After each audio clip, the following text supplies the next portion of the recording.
My name is Don Orban, and the date is November 9th, 1990.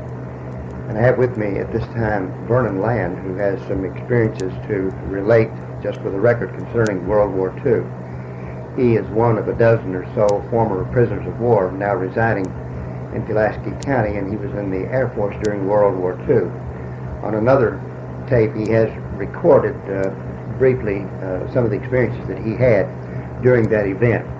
But Vernon, tell me now where you were born, where you went to school, and information like that. I was born in Richmond, Kentucky, and I graduated from Madison High School. Spent all 12 years in Madison High School. And from there I went to work for Mom Auto Parts Company as a store helper, branch manager. And from there I went to Corbin. My wife and I got married. My wife and I went to Corbin. We lived there for a year and a half. We had one daughter while we were there. And then I was drafted from 162 there to Whitley County. And from there I went to the... When were you drafted? Just about what month and what year, if you can remember. Over here. It was, take up some time here. Thought I had everything down on needle. That started right here, got my hand. Not very hard to do. Okay, according to your discharge... I was drafted on March 17, 1943. Okay. And then what happened? What was your first assignment after you were drafted? Sent me to Clearwater, Florida, St. Petersburg, to take basic training down there in black sand. Now, was that Air Force basic training or just regular? No, just regular basic training. I didn't know I was going to Air Force that time. After I took an exam, then he shipped us out to the Air Force. And then evidently after you took that test, you showed some kind of aptitude. Yeah, that's what the aptitude test. That would, and then you transferred to get Air Force training. Where was that? Keesterfield, Mississippi, Biloxi. Squadron 412 on B-24s. I went to AM school on B-24 bomber. Okay, so you knew from then on that you were going to be on a bomber crew. Yeah, I knew it was going to be a bomber crew, that's right. And then when you look at your discharge again, when did you go overseas with a bomber group? We went overseas. Well, we actually landed over there in June of 44, the 12th.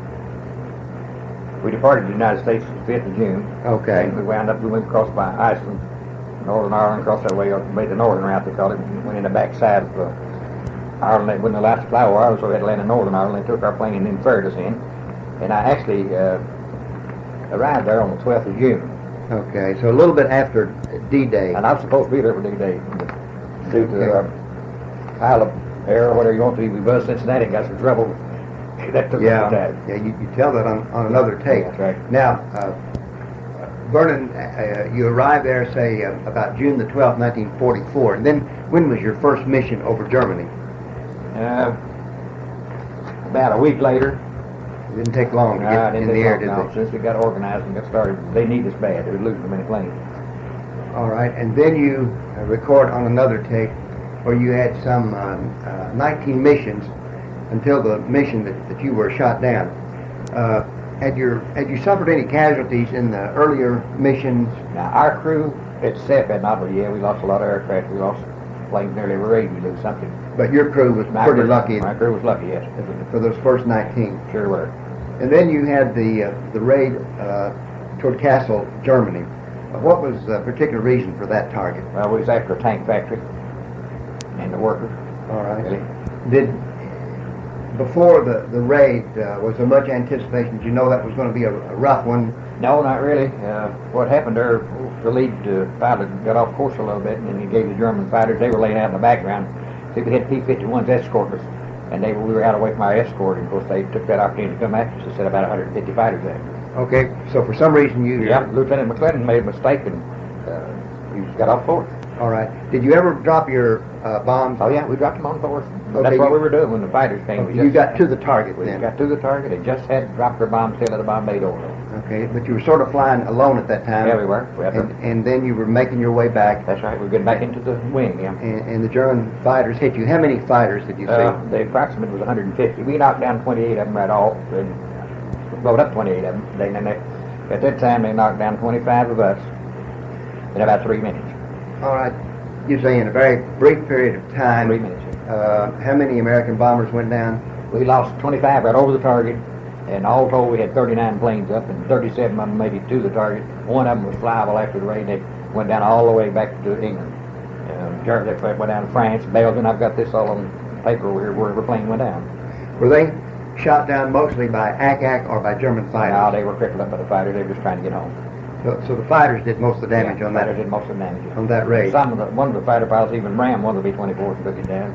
Okay, now you were heading back just a couple minutes from your target as you dropped your bomb. We just started back. And the fighter planes attacked. What kind of German fighters were they? The ones was ME-109s and Focke-Wulf 190s. Okay, do you recall seeing the plane that actually shot you down? Yeah, I blowed him up after it went off the wing, and about the time the engine blowed up. We hit him on fire. I had plenty of help with the mobile one shooting at it. He's close in, I could see his gloves. He on a pair of white gloves. Okay, he got you all, but then you got him too. Well, we blowed him up. He didn't make it. All right.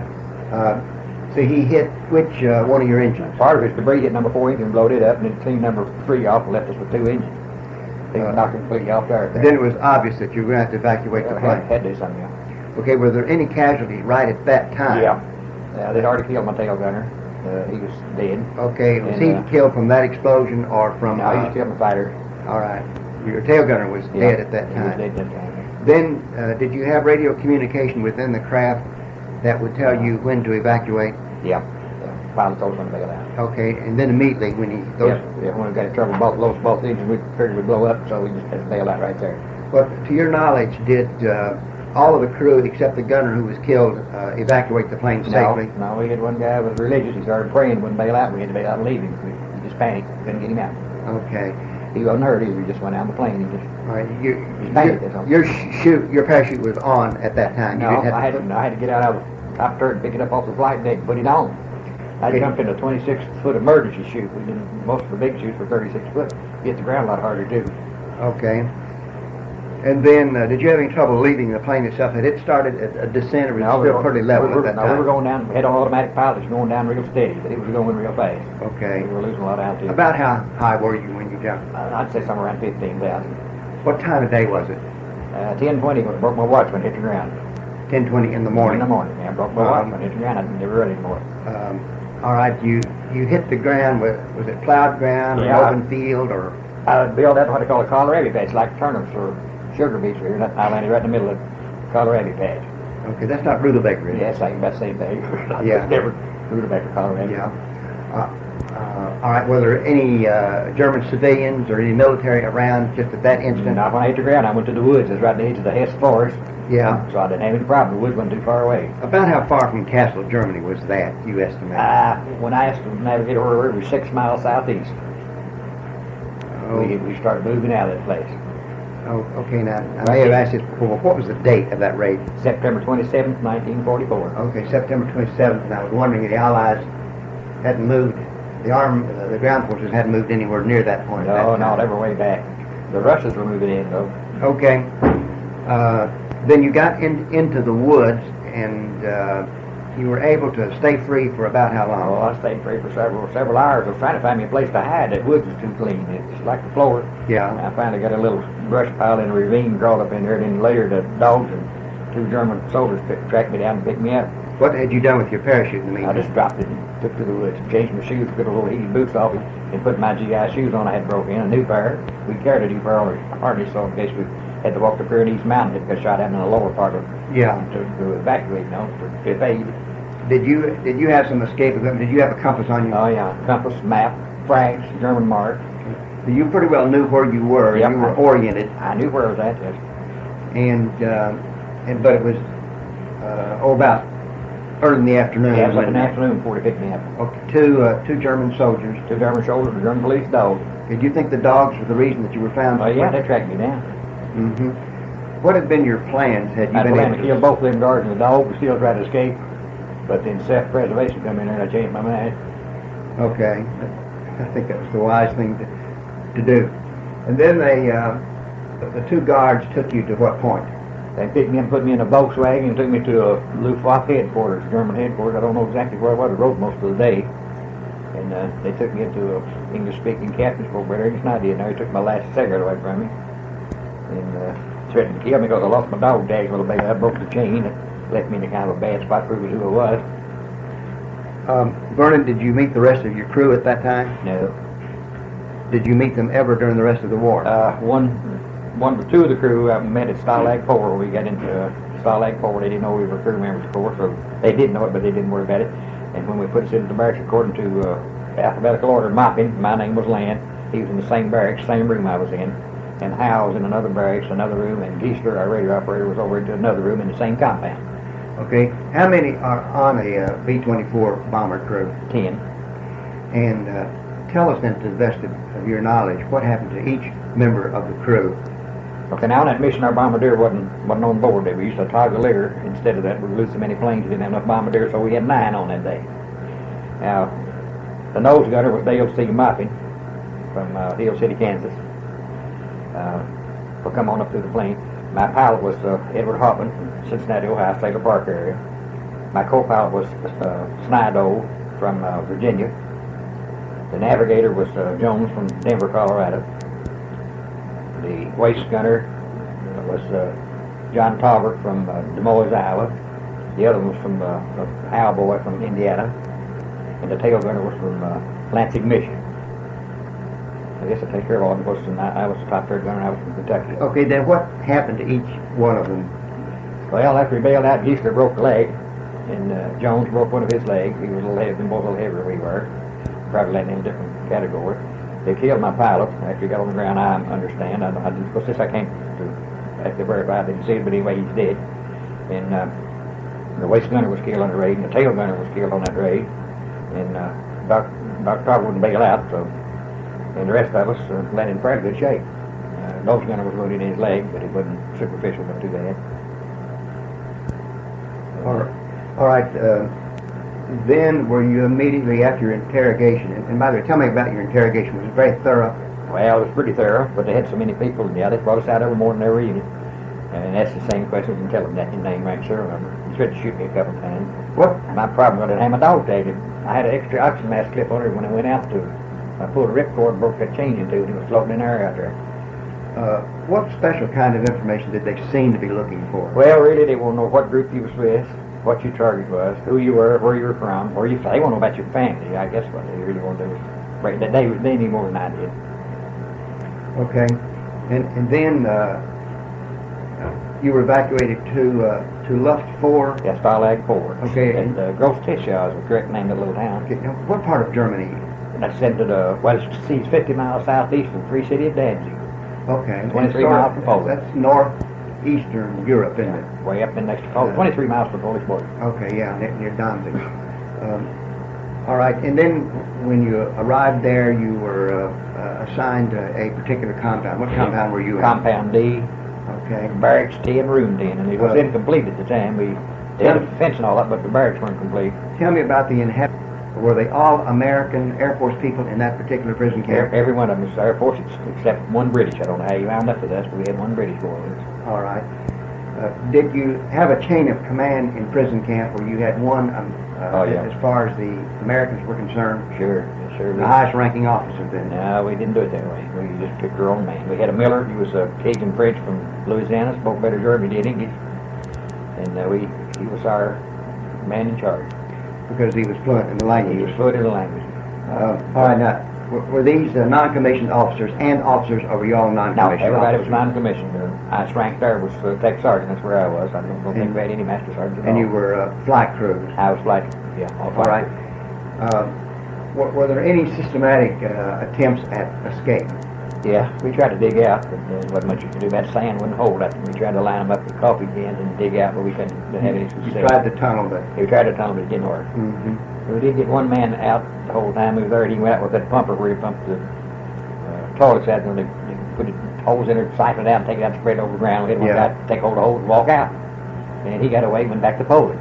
And he spoke Polish, and he gave him the information, Later, they bombed it, staked that out and bombed that town, and we knew he made it all right. So he got out? Yeah, he got out. He's the only man who ever got out. All right, now, let's talk about the average day in a POW camp. What time was your roll call? Usually about 9 o'clock. They'd let you out at 8 to go to the restroom. And that's about what you did. You didn't have any other facilities much. The little room Fort Water was at. Didn't have any shower or anything like that. And they'd line us up, and 5 men deep, called Mont. And we'd have 8,000, and there's 2,000 of those in one compound, so they put 1,000 of those in 5 barracks on the other side, and south on this side, line us up 5 men deep and count us off. So in order to for a little fun there during for a little bit of fun there during the morning, we'd hide one man out, and then we'd leave a couple of blank spaces, and by the time we get through, we'd shift on the guard and screw him up, and then go back and start all over again. Then they'd go find a man he'd go on sick call, keep him getting in trouble. That took about a couple hours some mornings. That occupied some of our time. Give as much trouble as we could. All right. Then you came back and you had chow, such as it was. What was a typical first meal? You get a 2-gallon-half bucket of potatoes. Sometimes you get a little dry soup with weevils in it. We shake the weevils out and lay them on the table. Go ahead and eat the soup, but we should eat the weevils. They had a lot of protein in them. We didn't know that at that time. Any tea or coffee or anything we like got that? some ersatz. Yeah, it's supposed to be coffee. Tastes terrible, but it was something to drink. And when were you issued bread? We got a 6 of a loaf of bread apiece every day. And it got to be a real problem over the bread, because the guy slicing the bread, if he sliced a piece too thick, was in deep trouble. So we just took the cards out from the ace down to the 6 of hearts and the ace down to the 6 of diamonds, laid it on the bread, you drawed your card, that took care of that. You were given rations twice a day, so 2 meals a day. I got 2.5 gallon bucket of potatoes for 21 men, I believe, here. How many men was there? And a 6 loaf of bread a day is what we could get out of Red Cross when it gets Red Cross parcel. Okay, let's talk about the Red Cross parcels. They came in irregularly. Yeah. And you didn't get a whole one, but you would divide. Sometimes when you got a big shipment in, we'd get a whole parcel. Most time we divide it between 2 men. What value did the Red Cross parcels have besides the contents of the package itself for you? Were you able to trade it for anything? Yeah, we traded our cigarettes for food. Cigarettes, we didn't have any money, so we just traded cigarettes. I've got a thing here that shows you what we did. We didn't have a value. Who would you trade to? Trade between ourselves, just among ourselves. Okay. Did you bribe the guards with those cigarettes every once in a while? That worked real good. Okay. Was there sort of a medium exchange that how much a package of cigarettes? Yes. You can give me one example. You don't have to read them all. Usually. So throughout the prison camp, you knew that if you had a sure, you had a pack of cigarettes, you it was worth a loaf of bread or something. I've got all that here. Okay. We traded mostly among the Red Cross parcels. We didn't trade for the bread, the potato stuff we got from the Germans. We didn't use that for medium exchange on that. Were you able to organize any kind of athletic teams, any kind of recreation? Yeah, we had a bunch of baseball stuff over there, but we didn't do much of it. We didn't have enough to go around. I think maybe 1 or 2 bats for 2,000 men. Mm-hmm. And we had some teams there where the guy'd have an arm off. He couldn't run, so I mean he couldn't bat, so one guy'd have a leg off, and he'd bat for the guy, and the guy didn't have any arm to run for him. They had a kind of crippled up team. It was kind of pathetic in a way, but it kept something. Had a bit of humor to it also. Yeah. All right. As you got into colder weather, was it extremely uncomfortable up there in northeastern Europe? Yeah, it was uncomfortable. We got to where we could steal it to a peak pretty good, but by the time we get it stored away, they'd come back and search it, take it away, probably go back and steal it back again. Did anyone have a radio hidden that you could learn? Yeah, sure. All right. We had BBC. I never knew where it was. Still don't know today. I have an idea where it was. We had one man to go down.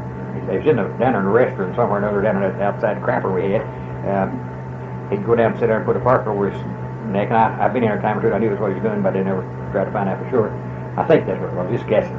And then he was sending out a runner with a little note on a brown piece of paper, and they got it wise. So he was getting news every day, and the guy just stick it in his mouth and chew it up, the highlights, and we didn't have any problem. All right, and that's how the word circulated. We knew where the word was going into the world. We knew all the time. Were you aware that the Russians were starting to get fairly close late in the winter? Well aware, yes. All right. We had already organized a complete outfit. We were going to have the Russians fight when you got there. And then, because of that, the Germans decided to evacuate. Yeah, that's right. And did that come as a surprise? No. We really thought maybe they might overrun us. If they had, we were going to have the Russians fight. But then I'm going to realize they wasn't going to do that. So on February 4th, 1945, you started your evacuation. Do you remember how you lined up and how long the column was or anything like that? What kind of guards you had? We started off, of course, most of the guards were older than we were, because some of them had already been in combat, some of them weren't combat people, some of them were just wise as good as been. So they were older guards, they were in their 40s. And they just lined us up and started down the road, compound by compound. And that day we put 8,000 men on the road. You'd walk all day, snow or rain or whatever. That's right, and wherever you got through, you had a barn to run in, then it send you out in the woods and Except for dogs and guards, and there you stayed all night. Whether it was outdoors or Outdoors indoors? didn't make any difference. Depending on, did you know then what your destination was? No, had no idea. You just knew you were going We west? were going west. All right. And so you walked a total of 823 kilometers, about 502 miles, Right. to Bitterfield. That is in Germany. Yeah, that's on the Ebb River. And That's 86 days on the road. That's how long we were on the road. is that approximately in the center of Germany? Yes, close. All right. Now, why? What happened at that point? Who did you bump into there? Well, we ran into the front line scouts from the 104th Timberwolf Division. The Americans? Yeah, the Americans, yeah. All right. Terry Allen's boys. Do you remember who saw the Allied troops first? It was just breaking day that morning, and they came into we was in the old barn. All right. And they came in the old barn and told us what to do, and I get excited because we'd already got what we was going to do. Yeah, you knew that you were about to bump into them. Yeah, then when everything happened all at once. Okay. I mean everything. I know there's a possibility of being hit by your own men, but they were aware of you. They didn't fire any. There wasn't any shots fired. What we did with something else. And you were aware of them. Sure. They told us not to get into too much trouble. The now, Americans disarmed part of the guards, and we took care of the rest of them before they got there. now, one of your stops on the way to Bitterfield was at an American POW camp, Stalag 11B, Yeah, that's right. up in Fallingbosel, which is north of Hanover. So you stayed there a while with other Air Force prisoners. While you were there were other American prisoners and Russian prisoners and everything else. So you stayed there maybe a couple of weeks, and then you went on to Bitterfield, where you eventually bumped into American forces. Now, tell me about your evacuation. What happened then after the Americans took control? Well, we just run where we wanted to. Nobody had any charge of us. Nobody knew who we were, so we started looting, having a good time, getting all we could find, all the food we could find, cook rabbits, anything we could find we could eat. We had a lot of fun looting, picking up some of the stuff. We liberated some of that stuff, you know. Mm-hmm. And then they began to evacuate you. And then I got armed and I took what I wanted. Okay, they evacuate you to where? I went from there to a camp. I don't remember exactly where it was, to a delousing center, a big old tent. And they took everything we had away from us. And, What? You had lice on you? oh, Lord. Yeah, we had two kinds of lice. The red-headed lice was a Pollock lice, and the black-headed was a German lice. So we don't know if that's correct or not. That's just something we said. We had two kinds, though, and yeah, they deloused. By the time you got to sleeping real good, they got to biting real good. And they deloused us and gave us some more clothes, took everything we had and threw them in the pile and burned them up. Well, Vernon, as you know, I was in Stalag 11B when the Air Force people visited there briefly, and we always claimed that you all brought the lice to our camp. Well, we probably did. Of course, that was a joke. No, it might have been so. Because everybody had We was all lousy. But that was the joke that we had. Blaming on us, that's all right. Yeah, We accept that. all right. Then you ended up, your point of evacuation was at Camp Lahar, Camp Lucky Strike. Camp Lucky Strike, yeah. Lahar. And what kind of boat did they put you on? A slow boat? Yeah, their thing boiler blowed up. We had a turbine getting on. It was 11 days out at sea. They had room for about 1,500 men. They had 3,000 on board. And the weather was terrible. Part time we was under the water. It was the roughest trip I ever saw. It was a USS Explorer. Its name. It was a Coast Guard boat, really. The little one, probably. Yeah, little. It was rough as you could be. Half the boys was sick. Even his airman got sick. I didn't get sick. And where did you land in the States? Camp Patrick in Virginia. And immediately were you allowed to go home on leave? Yeah, they took us up, real quick. All Let right. us right on out. We didn't have any problem at all processing. Okay, after you recuperated, what outfit did you report back to? I went back to San Antonio, Texas, Kelly Field. And they couldn't handle us out there, so they shipped us out, just as many people coming back. They were letting them out on the point system, and we had more points than some rest of them, and we were hollered to get out, which we should have been done to get. They shipped us to Greensboro, North Carolina. And were you discharged from Greensboro. And you remember what was the date of your discharge? October 8, 1945. Okay, yeah, you were one of the early ones in to be. Well, I had 105 points, and Okay. it made a lot of difference. Now, after you were discharged, then did you come back to where? I came back to Richmond with my wife and daughter still lived there. They had gone home to their mother, but she rented a house when she found out I was liberated. All right. And I went back to the company I worked for, Wildlife Parks Company, and this store was open here in Somerset, or the store in Mount Sterling. I had my choice, so I came to both places, and I decided to take Somerset over Mount Sterling. I came down to Wamble Olive I Park came in down. Somerset, then that would have been in 46 or Yes, something. that was on Thursday. I got out on Thursday, and I came over here and went to work on Monday. Boy. So I already had a job. I'd been home talking to the boss. I already knew what I was going to do. So Pulaski County gained a new citizen I came in right then. at that time. Now, have you been active in Veterans Affairs since that time? Yes, I have. I've belonged to VFW, DAV, American Legion, XPOW's National. Mhm. I don't belong to XPOW Boone chapter over Blackman, which I'm going to get into later.